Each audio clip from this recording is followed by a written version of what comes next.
5절, 6절, 2절 말씀 요한계시록 1장 5절, 6절 우리 다 찾으신 줄 알고 우리 함께 합독해서 읽도록 하겠습니다. 시작. 또 충성된 증인으로 죽은 자들 가운데서 먼저 나시고 땅의 임금들의 머리가 되신 예수 그리스도로 말미암아 은혜와 평강이 너희에게 있기를 원하노라. 우리를 사랑하사 그의 피로 우리 죄에서 우리를 해방하시고 그의 아버지 하나님을 위하여 우리를 나라와 제사장으로 삼으신 그에게 영광과 능력이 세세토록 있기를 원하노라. 아멘. 오늘 본문 말씀으로 우리를 나라와 제사장으로 삼으신 주께 영광, 이렇게 제목을 잡아보았습니다. 우리는 지난 시간에 이 사도 요한이 우리를 사랑하시는 예수님께서 당신의 그 피로 우리를 죄에서 해방하신 이 일로 인해서 아주 감격스럽게 뜨겁게 찬양하는 모습에 대해서 살펴보았죠. 우리가 6절 마지막에 보시면은 그에게 영광과 능력이 세세토록 있기를 원하노라. 이 말은 그 5절 중간에 보시면 우리를 사랑하사 그의 피로 우리 죄에서 우리를 해방하신 일로 인해서 영광과 능력의 이런 찬양을 하고 있는 것입니다. 우리 주님은 우리를 사랑하신다라고 이렇게 말씀하고 있고 그 변함없는 사랑으로 당신의 피, 다시 말해 당신의 생명을 주시면서까지 우리에게 어떤 일을 하셨느냐 하면 모든 죄에서 용서받고 해방받는 이런 큰 복을 우리에게 허락하셨으니 이 은혜, 이 속죄를 받은 성도들이 어찌 찬양하지 않을 수가 있겠습니까? 우리가 이런 말씀을 지난주에 나누면서 설교 시간 중간에 우리가 찬양을 또 드리기도 하였죠. 여러분, 내가 예수님의 피로 말미암아 모든 인생의 죄를 다 용서받았구나. 내가 이렇게 하나님 앞에 참 구별된 자로 세움을 받았구나, 거듭났구나, 이 사실이 믿어진다. 여러분, 그러면 어찌 찬양하지 않을 수가 있겠습니까? 나를 위해서 눈물 흘려준 사람도 우리는 기억하고 고맙다고 얘기를 하는데, 나를 위해서 피 흘려주시고 목숨을 주신 우리 예수님, 그 예수님께서 내 인생의 모든 죄와 저주를 다 해결하신 이 사실을 우리가 깨닫는다면 어찌 여러분 우리가 가만히 있을 수가 있을까요? 찬송할 수밖에 없고, 여러분 그래서 교회에 오면 이렇게 찬양이 많은 겁니다. 그 모든 찬양을 우리가 뜨겁게 충만하게 부르지는 못한다 하더라도 기독교가 왜 이렇게 찬양이 많은가? 받은 은혜가 너무 크기 때문이죠. 여러분의 신앙이 이런 찬양하는 신앙이 되시기를 주의 이름으로 축원합니다. 하지만 또 그분의 피로 우리가 죄에서 해방된 이것은 우리가 정말 찬양 드려야 마땅한 놀라운 축복이지만 사실 그건 축복의 시작에 불과한 것입니다. 아직 우리는 이 축복을 다 용서받은 것만 가지고서 다 계산할 수가 없습니다. 왜 우리를 죄에서 해방하셨습니까? 왜 우리를 용서하시고 하나님 그렇게 거룩한 자녀로 만들어 주셨습니까? 더 큰 은혜를 우리에게 주시기 위함인데, 그게 바로 오늘 본문의 6절에 보면 나오죠. 그의 아버지 하나님을 위하여 우리를 나라와 제사장으로 삼으신 그에게, 보니까 이 찬양의 제목이 첫째는 우리를 죄에서 해방하신 것이고요, 두 번째는 우리를 그의 나라와 제사장으로 삼으신 이유 때문에 지금 요한은 이렇게 가슴 벅찬 찬양을 하고 있는 것입니다. 하나님께서 우리를 죄에서 해방해 주신 것도 큰 은혜지만 사실 그것은 시작에 불과하다는 것이죠. 더 큰 은혜를 주시려고, 그게 뭐냐? 우리를 나라와 제사장으로 삼으시기 위함이다. 여러분, 우리가 그래서 죄 씻음 받은 그게 전부가 아니라는 것을 아셔야 됩니다. 교회를 다니고 신앙생활 하시는 때 여러분 우리가 이 영혼의 자유함을 얻게 된 이게 그 다가 아니라는 거예요. 또 다른 영광스러운 신분을 주시기 위해서 우리를 그렇게 자유케 하시고 죄로부터 해방해 주셨다는 것이죠. 이건 구약에서 이스라엘 백성들도 마찬가지였습니다. 여러분 이스라엘 백성들이 400년 동안 애굽에서 종살이했습니다. 마치 우리가 예수님 믿기 전 죄의 종살이하던 것과 비슷하지요. 그런데 유월절 그 어린 양의 피로 이스라엘의 그 참 사망의 저주가 임할 때 그들은 구원을 받고 애굽을 떠나게 되죠. 홍해를 건너게 되고 광야를 지나서 여러분 이제는 완전히 애굽과는 결별합니다. 그런데 그들이 도착한 곳이 혹시 어딘지 아세요? 시내산이라고 하는 곳이죠. 여러분 이 시내산에서 그들은 하나님과 언약식을 체결합니다. 내가 너희의 하나님이 되겠다. 너희는 내 백성이 되어야 한다. 이러시면서 하나님께서 그때 어떤 말씀을 주시는가 하면은 출애굽기 우리 19장 4절에서 6절 말씀을 한번 보시겠습니까? 내가 애굽 사람에게 어떻게 행하였음과 내가 어떻게 독수리 날개로 너희를 업어 내게로 인도하였음을 너희가 보았느니라. 5절입니다. 우리 같이 한번 6절까지 읽겠습니다. 세계가 다 내게 속하였나니 너희가 내 말을 잘 듣고 내 언약을 지키면 너희는 모든 민족 중에서 내 소유가 되겠고 너희가 내게 대하여 제사장 나라가 되며 거룩한 백성이 되리라. 너는 이 말을 이스라엘 전할지니라. 세계를 다 가지신 하나님께서 그들과 이제 언약을 맺으시는데 너희가 내게 대하여 제사장 나라가 된다. 그리고 또 거룩한 백성이 된다. 이게 바로 나라가 된다는 말입니다. 보니까 구약의 이스라엘 백성들에게도 하나님께서는 제사장 얘기를 하셨고 나라 이야기를 하셨어요. 여러분 신약의 하나님의 백성인 교회에 대하여 또 이렇게 제사장이다, 너희가 내 나라다 이런 말씀을 지금 똑같이 하고 있다는 것이죠. 유월절 어린 양의 피로 구원받은 이스라엘 백성들이 이제는 이 온 세상에 하나님을 대신하고 하나님을 보여주는 제사장 나라가 되어서 많은 나라들을 민족들을 복주는 그런 이스라엘이 되기를 원하셨던 것처럼 우리를 당신의 그 피로 구원하신 예수님께서는 오늘 본문 6절에 보면 정확하게 이렇게 말하죠. 그 아버지 하나님을 위하여 우리를 나라와 제사장으로 삼으셨다. 이렇게 말씀하고 있는 겁니다. 그래서 우리는 내가 구원받았습니다. 용서받았습니다. 라는 말과 함께 내가 제사장이 되었습니다. 내가 그의 나라가 되었습니다. 이런 말도, 이런 개념도 이해를 하고 신앙생활을 해야겠습니다. 자, 여러분, 제가 미리 말씀에 힌트를 드렸는데요. 나라가 되었다. 하나님께서 우리를 나라로 삼았다라고 말씀하고 있죠. 6절 말씀에. 본문 오늘 보면은 나라와 제사장으로 이 말씀을 좀 얘기를 나눌 거예요. 여러분, 나라를 삼았다는 말은 무슨 말이냐면 하나님의 나라의 백성으로 삼았다는 그런 말이 되겠습니다. 뭐 당연하고 뻔한 말인데요. 이것은 무슨 말이냐면 우리를 왕으로 부른 것이 아니라 나라로 불렀다는 겁니다. 백성들로 불렀다는 거예요. 하나님 나라의 일원으로 삼았다는 겁니다. 하나님의 그 통치 아래 속하도록 하셨다는 말이 나라로 불렀다, 나라로 삼았다는 말이 되겠습니다. 다시 말해서 우리가 하나님의 나라가 되었다, 하나님 나라 백성이 되었다는 말은 내가 하나님의 다스림을 받고 통치를 받는 하나님을 위한 하나님의 백성이 되었다는 그런 뜻이 되는 겁니다. 여러분 이해가 되시죠? 내가 주가 아닙니다.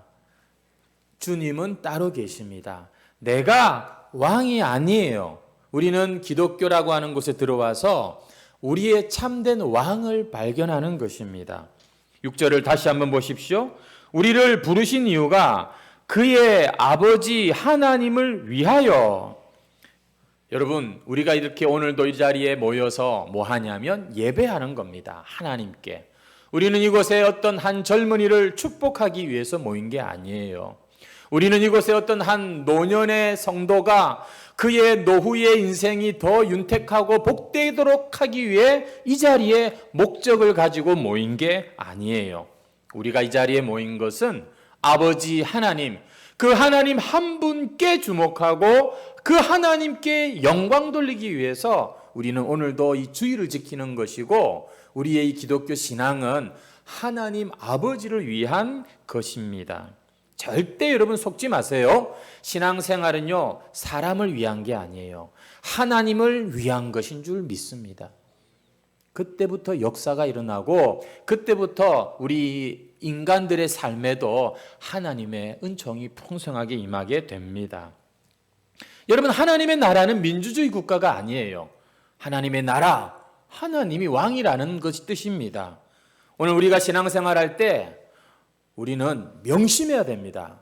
신앙은요, 하나님 그분을 우리가 알아보는 것이고, 그 하나님 그분 앞에 무릎을 꿇는 것이고, 그분께 우리의 인생을 여러분 기꺼이 바치는 게 이게 기독교 신앙인 거예요. 여러분, 오늘날 이 현대 사회에 보면 인권이라는 말을 참 많이 합니다. 여러분, 인권이라는 말을 하게 된 우리가 세계 역사를 쭉 살펴보면 결정적인 사건이 있죠. 아마 학교에서 우리가 배웠을 텐데 프랑스 대혁명이라고 하는 사건이 있습니다.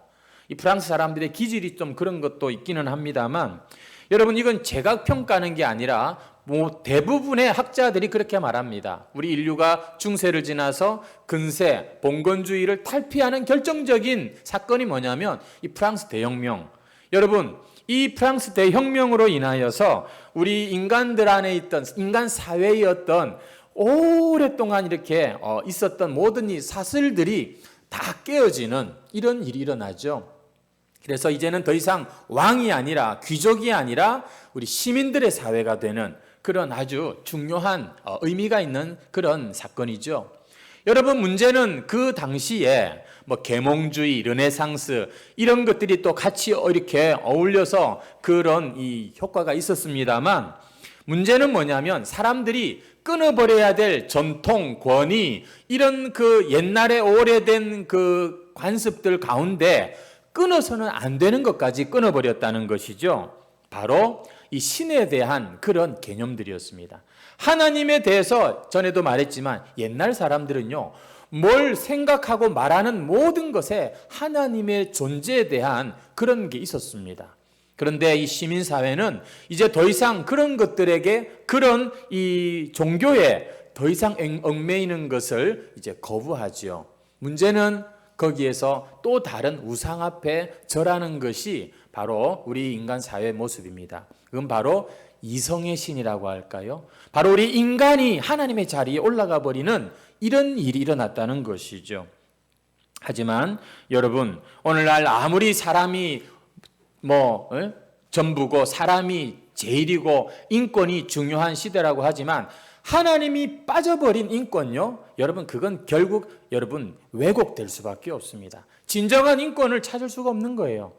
이상한 것들이 이제 더 많이 나오기 시작할 것입니다. 왜냐? 사람은 처음부터 그렇게 지음을 받았기 때문인 것이죠. 하나님 그분과 관계하고, 또 우리 인간 아담과 하와가 하나가 되었던 것처럼 우리가 서로 하나가 되고 서로 관계하는 이러한 하나님과 우리 관계 속에서 우리 인간의 그 참된 의미를 찾는 것이지, 사람의 마음에서 하나님을 빼버리니까 결국 인간이 우상이 되고 인간이 왕노릇하는 이런 우상 숭배의 시대로 우리는 지금 접어드는 것입니다. 여러분, 기억하십시오. 하나님의 나라는 왕정입니다. 하나님, 그분은 우리의 왕이십니다. 모든 성도는요, 이 왕 앞에 무릎을 꿇어야 하는 것입니다. 아니, 내가 자식을 위해서 사는 게 뭐가 문제고 직장을 위해서 열심히 일하는 게 뭐가 문제입니까? 문제 아니에요. 하지만 성도는 그 모든 것들이 결국 한 방향, 주님을 향한 그런 것을 위해서 사는 자들이고, 결국 하나님께 모든 영광 돌리기를 힘쓰는 자들입니다. 여러분 이 세상 사람들을 보십시오. 얼마나 하나님의 그 영광의 자리를 가로채고 저렇게 살아가고 있는가 보시기 바랍니다. 심지어 우리 교회 안에도 보면 하나님께 영광 돌리는 개념이 없이 할 수만 있으면 자기를 칭찬해 주기를 바라고 자기를 높여 주기를 바라고, 그래서 얼마나 많은 사람들이 여러분 하나님께 돌려야 될 영광을 중간에서 가로채는 일들이 많은지 몰라요. 얼마나 자기들끼리 서로 지켜주면서 하나님의 그 영광에 대하여 등을 돌리고 눈을 감고 있는 이런 일이 많은지 모릅니다.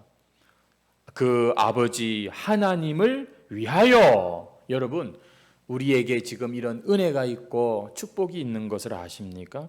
한번 따라 하시죠. 우리에겐 왕이 있습니다. 여러분의 왕이 확실하게 여러분의 왕이 맞습니까? 여러분 예수님이 정말로 우리의 왕이십니까?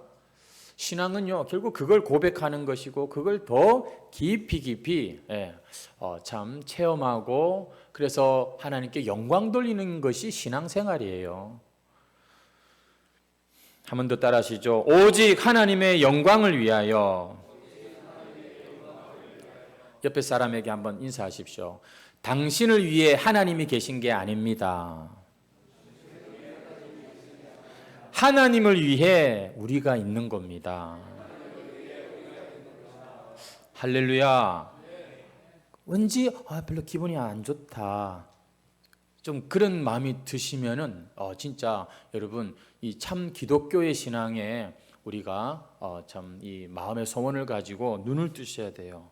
기독교는 하나님 그분을 향하는 것입니다. 하지만 여러분 그뿐만이 아니라 하나님의 백성들이 단지 하나님의 통치 아래 있는 게 전부가 아니라 또 그분의 통치에 참여할 자라고 성경은 말씀하고 있다는 사실이죠.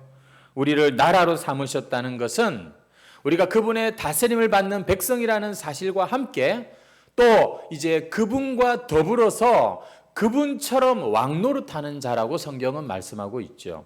우리 계시록 5장 9절에서 10절 말씀입니다. 같이 한번 읽어볼까요? 시작. 그들이 새 노래를 불러 이르되 두루마리를 가지시고 그 임봉을 떼기에 합당하시도다. 계시록 5장 9절 10절입니다. 일찍이 죽임을 당하사 각 족속과 방언과 백성과 나라 가운데에서 사람들을 피로 사서 하나님께 드리시고 그들로 우리 하나님 아버지 앞에서 나라와 제사장들을 삼으셨으니 그들이 땅에서 왕노릇 하리로다 하더라. 우리를 나라와 제사장으로 삼으셨고 우리가 땅에서 왕노릇하는 자다라고 이렇게 말씀하고 있다는 것입니다. 여러분 사람이요 자기 신분을 바로 알면 비열한 행동을 하지 않습니다. 자기 신분을 바로 아는 자들이 보면 그 신분에 걸맞는 행동들을 하게 되는 것이죠. 성도는 어떤 자들이냐면 하나님의 거룩한 백성들이고 그 주님과 더불어서 왕노릇할 자들이라고 하는 이 사실이 성경이 우리에게 가르쳐주는 우리의 정체성입니다. 여러분 우리가 어떤 사람들이냐면 하나님 나라의 아주 VIP들이에요. 왕족들입니다. 그냥 시시한 그러한 자들이 아니라 우리가 그 예수님과 같이 나라를 다스리고 통치하는 그런 자들이라는 것이고요. 또한 이미 시작된 이 땅에서의 하나님 나라에서도 이 세상을 분별하고 판단할 줄 아는, 판단하고 다스리는 그런 자들이 된다는 것이죠. 여러분 우리 고린도전서 6장 2절에서 우리 한번 3절까지 읽어볼까요? 시작. 성도가 세상을 판단할 것을 너희가 알지 못하느냐? 세상도 너희에게 판단을 받겠거든 지극히 작은 일 판단하기를 감당하지 못하겠느냐? 우리가 천사를 판단할 것을 너희가 알지 못하느냐? 그러하거든 하물며 세상 일이자. 세상 사람들 보기에 우리 믿는다고 하는 사람들이 보면 별것도 아니에요. 아무것도 아닌데 하나님 믿는답시고 큰소리 떵떵 치는데, 그러나 우리는 이 사실을 분명히 기억하고 살아야 합니다. 내가 어떤 자인가? 내가 하나님의 나라에서 어떤 대접을 받고 하나님이 나에게 어떤 신분을 주셨는가? 그것은 주와 함께 왕노릇하는 자라는 것이죠. 대단한 것입니다. 우리가 하나님의 그 품에서, 우리가 그 하나님의 영광의 보좌 앞에서 온전히 우리가 하나님을 알아보고 그 하나님과 관계할 때 우리는 그 하나님의 자리에 또한 함께 서는 자라고. 왜냐하면 이게요, 참 신비한 것이죠. 우리가 그분의 자녀가 되었기 때문이죠. 하나님의 가족이기 때문에. 그래서 우리는 영원히 주님과 함께 왕노릇할 자들이요, 이 땅에서도 세상을 심판할 그러한 저와 여러분인 것이죠. 그래서 이런 사실을 깨닫게 될 때 성도는 자기를 구별하게 되는 것입니다.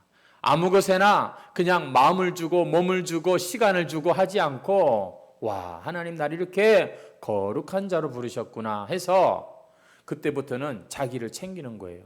우리가 깨끗하게 샤워를 하고 나면 옷도 입었던 옷 안 입잖아요.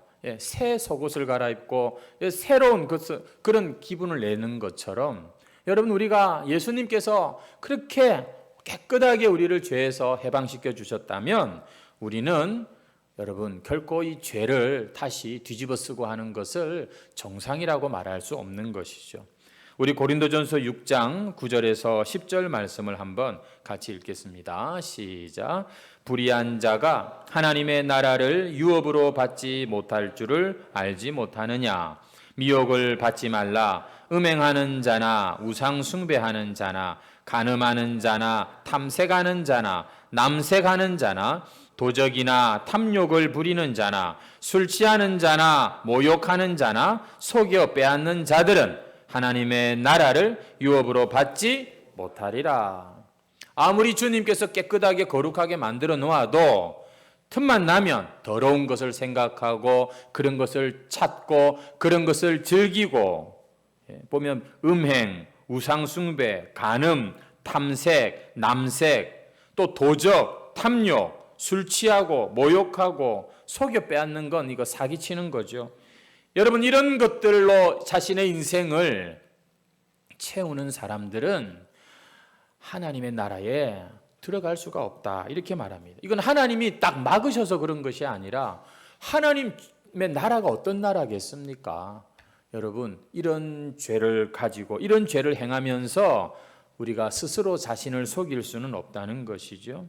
하지만 중요한 것은 11절 말씀입니다. 그 다음 절 말씀에 이런 게 있습니다. 같이 읽을까요? 시작.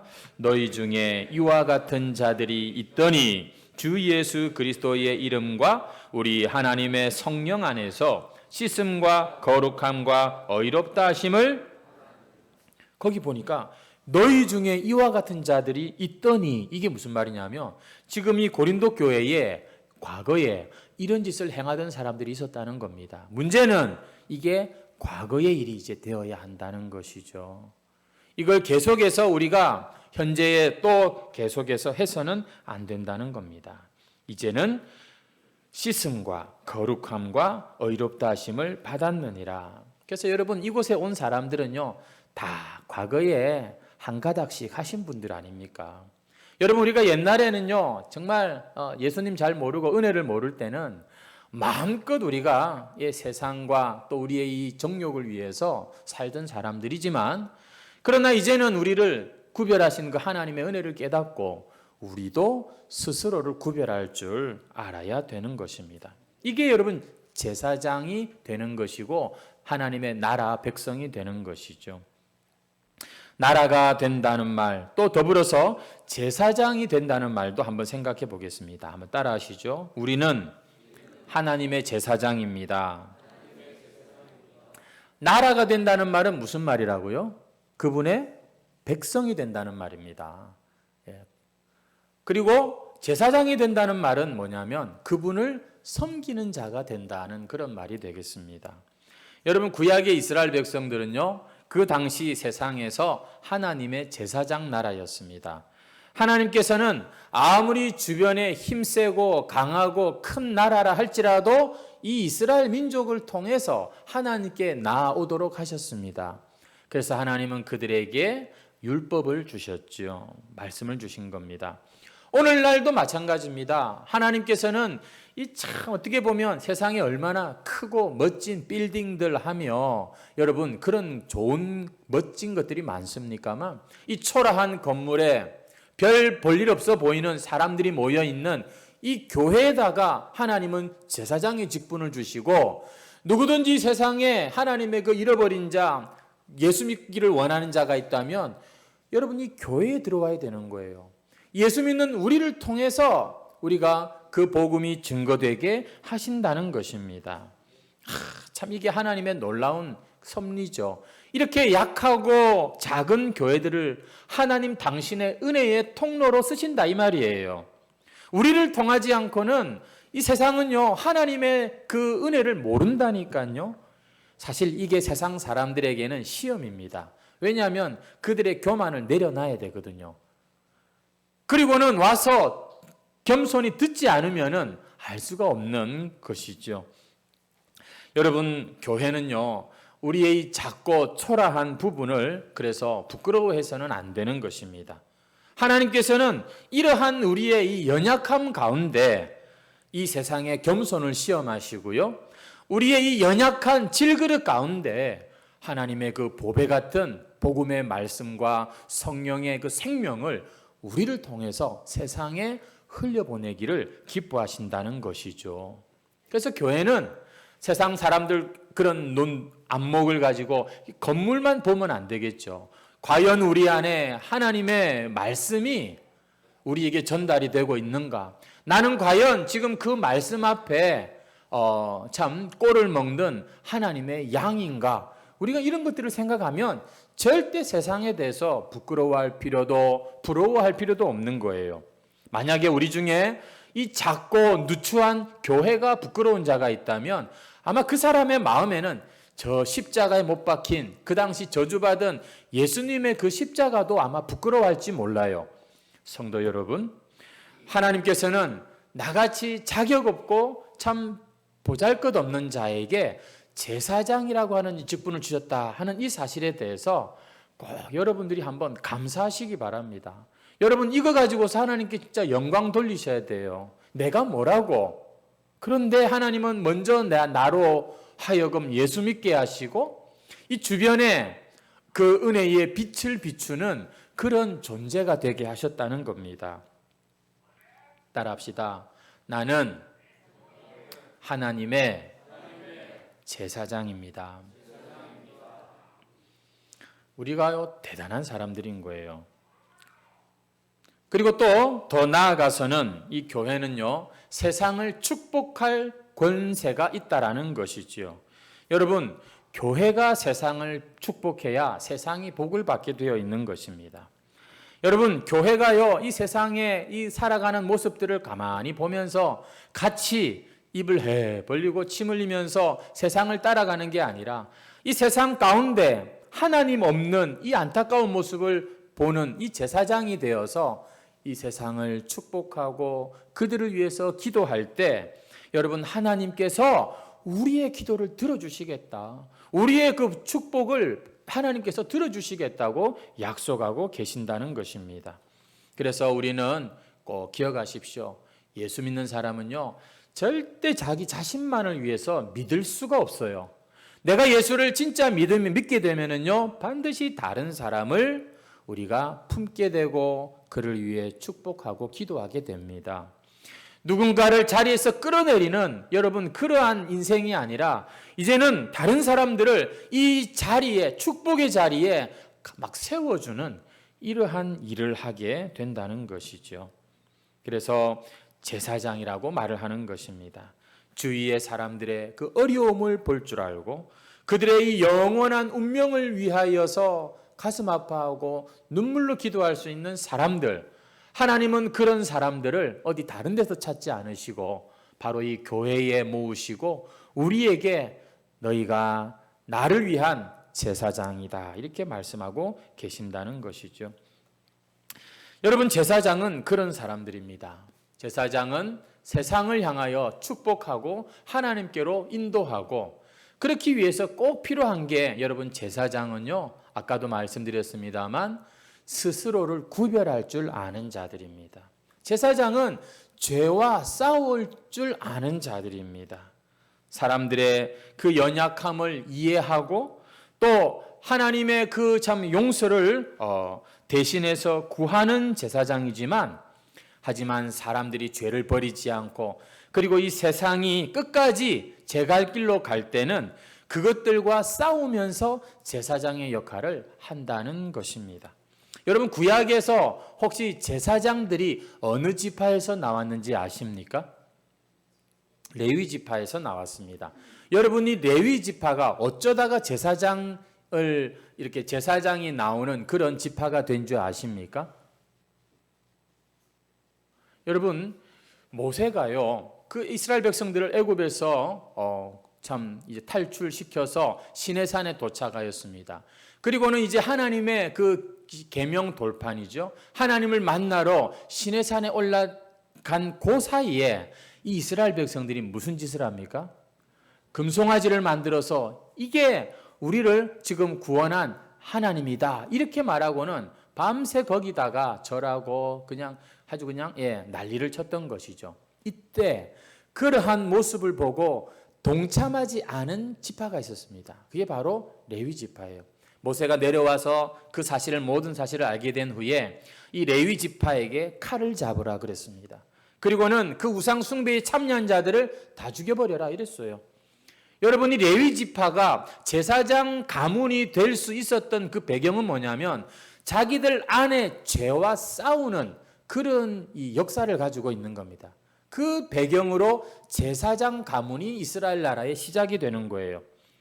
그래서 여러분, 제사장은 세상을 축복한다, 세상을 위해 기도한다 이렇게 말씀을 하지만 사실은 그렇게 할 수 있기 위해서는 제사장은요, 두 눈 시퍼렇게 뜨고 이 죄에 대해서는 단호하게 여러분 이 구별하는 사람들이 제사장의 자격이 있는 사람들이에요. 집에서도 보면은요, 엄마가 혹은 아빠가 두 눈 딱 뜨고 있으면은 이 자녀들이 꼼짝 못하고 함부로 나쁜 짓 못하게 하는 것과 어쩌면 비슷하다고 할까요? 성도 여러분, 그래서 내가 제사장의 직분을 감당한다는 것은 그냥 뭐 좋은 게 좋은 거라고 사람들을 위하여 축복하고 뭐 기도해주고 그냥 보기 좋은 그러한 모습만이 아니라는 것입니다. 우리 주변에 하나님의 말씀을 거역하고 제멋대로 사는 이런 자식들, 이런 동료들, 이런 세상 사람들을 볼 때 그들을 인내하며 기도하고 겸손히 설명해 줘야 되지만, 그러나 그 하나님의 뜻에 순종하지 않을 때는 잘라버려야 되는 것입니다. 거기에는 여러분 분명히 우리가 이 죄와 싸우는 모습이 있어야 한다는 것이죠. 그런 것을 잘 모르고 막 이렇게 성도에게 막 다투고 이러는 것은요, 그건 겁이 없는 행동이에요. 그건 지금 그 제사장 뒤에 있는 하나님 앞에 대항하는 것과 같은 것입니다. 여러분, 하나님께서는 이 요한을 통하여서 우리의 죄를 해방시켜 주시고 또 우리를 그분의 나라 백성으로 삼아 주시고 또 그분의 나라의 제사장으로 삼으신 것으로 인하여서 요한이 찬양을 돌리고 있는 이 모습을 봅니다. 여러분, 우리가 이 말씀을 볼 때 다시 한번 우리 역시 나라와 제사장으로 삼았 이 사실에 대해서 한번 우리가 생각해 보아야 되고, 이것 때문에 찬양과 영광을 돌려야 되고, 또 이분의 이 하나님의 뜻이 여러분 우리 가운데 이루어지도록 우리는 힘을 써야 하는 것이죠. 우리 잘 아시는 말씀이죠. 우리 베드로전서에 보면은 베드로 사도가 이 제사장 직분에 대해서 이렇게 권면하고 있는 것을 보게 됩니다. 같이 읽겠습니다. 시작. 너희도 산돌같이 신령한 집으로 세워지고 예수 그리스도로 말미암아 하나님이 기쁘게 받으실 신령한 제사를 드릴 거룩한 제사장이 될지니라. 아멘. 우리 9절 10절도 같이 읽겠습니다. 그러나 너희는 택하신 족속이요 왕같은 제사장들이요 거룩한 나라요 그의 소유가 된 백성이니 이는 너희를 어두운 데서 불러내어 그의 기이한 빛에 들어가게 하신 이에 아름다운 덕을 선포하게 하려 하심이라. 너희가 전에는 백성이 아니더니 이제는 하나님의 백성이요 전에는 긍휼을 얻지 못하였더니 이제는 긍휼을 얻은 자니라. 아멘. 여러분, 우리가 이 나라와 제사장의 직분을 받았습니다. 특별한 이 권리는요, 특별한 의무를 수반하는 것이죠. 우리는 예수님과 함께 영원히 왕노릇할 그런 자로 부름을 받았고, 이 땅에서도 왕 같은 제사장으로서 부름을 받은 할 일이 있는 사람들입니다. 사람들이 여러분을 볼 때 당신은 어떻게 그렇게까지 세상 욕심이 없을 수가 있는가? 당신은 어떻게 그렇게까지 깨끗하고 순수할 수 있는가? 이런 말을 들어야지. 야, 믿는 사람들이 더하네. 저 교회 다닌다고 하던데 보니까 무늬만 기독교인 같다. 이런 소리 들으면 우리를 나라와 제사장으로 삼으신 주님 보시기에 이게 얼마나 송구한 일입니까? 우리를 세우시고 우리를 구별하여 택하시고자 당신의 피를 아낌없이 흘리신 주님이신데 우리는 예 하고 말해놓고 그분의 나라된 모습, 그분의 제사장된 모습이 없다면 여러분 그것은 참으로 부끄러운 모습이 되는 것이죠. 우리 해광교회 성도들은 내가 하나님의 나라 백성이 되었다는 사실, 내가 이 땅에서 하나님의 제사장, 그 중간 역할을 하는 자라는 것을 다시 한번 분명히 기억하시고, 방금 베드로가 말씀드린 것처럼 너희는 택하신 족속, 왕 같은 제사장, 거룩한 나라, 그의 소유된 백성이니 이는 너희를 어두운 데서 불러내어 그의 기이한 빛에 들어가게 하시니에 아름다운 덕을 선포하게 하려 하심이라. 여러분, 아직도 이것을 모르는 사람들에게 우리가 선포하고 또 이들을 위해서 기도하는 그러한 아름다운 하나님의 제사장들이 되어야겠습니다. 우리 시간에 우리를 이렇게 새로운 신분으로 주신 주님께 우리 영광의 찬양을 함께 돌리도록 하겠습니다.